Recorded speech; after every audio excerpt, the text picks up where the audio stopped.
ইউপিপিএলত যোগদান কৰিছে নমস্কাৰ।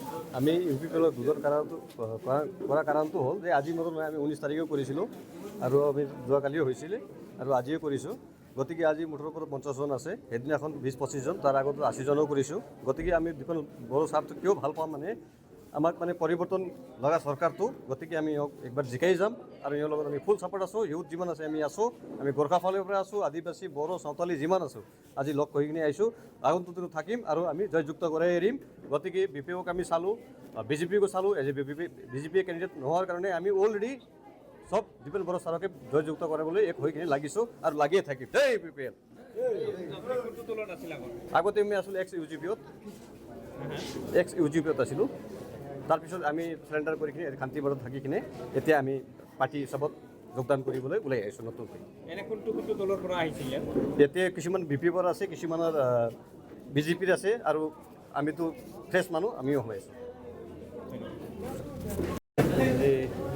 বিভিন্ন সম্প্ৰদায়ৰ পৰা যি যুৱকসকলে UPPL দলত বা দীপেন বড়ো তেখেতক জয়যুক্ত কৰিবলৈ UPPলত যোগদান কৰিছে। মানে আমি যিহেতু 17 বছৰ ধৰি এজন নেতাক জয়যুক্ত কৰি আছিলোঁ, কিন্তু একো পৰিৱৰ্তন নোহোৱাৰ বাবে আমি নতুন নেতা হিচাপে আমি দীপেন বড়ো ছাৰক জয়যুক্ত কৰিব বিচাৰিছোঁ। যি আগতো দিনত অলপ ওদালগুৰি ডিষ্ট্ৰিক্টৰ গাঁও অঞ্চল পথবিলাক ভাল হ'ব, উন্নয়ন হ'ব বুলি আমি দীপেন বড়ো ছাৰক জয়যুক্ত কৰিবলৈ আশা কৰিছোঁ। আপোনালোকে কোন গাঁৱৰ পৰা আহিছে?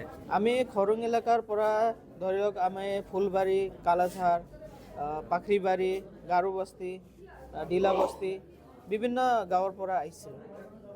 কিমানমান জন আহিছে আজি? আমি ইয়াতে 50-60 জনমান আহিছোঁ। আৰু আজি আগত আমি 70-80 জনমান আহিছোঁ। আকৌ আহিম। কিয় আপোনালোকে দীপেন বড়োক সমৰ্থন কৰিব বিচাৰিছে? আমি দীপেন বড়ো এজন ষ্টুডেণ্ট ইউনিয়নৰ লিডাৰ হৈ কিনি 20 বছৰ 25 বছৰ চলাইছে।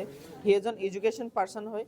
আমি অলপ এডুকেশ্যন হোৱাৰ কাৰণে ইহঁতৰ পিছত লাগিখিনি আমিও ট্ৰেক্টৰ ছবিত ভোট দি দীপেন বড়োক জয়যুক্ত কৰি আমাৰ ওদালগুৰি ডিষ্ট্ৰিক্টটো উন্নয়ন বাবে বিচাৰিছোঁ।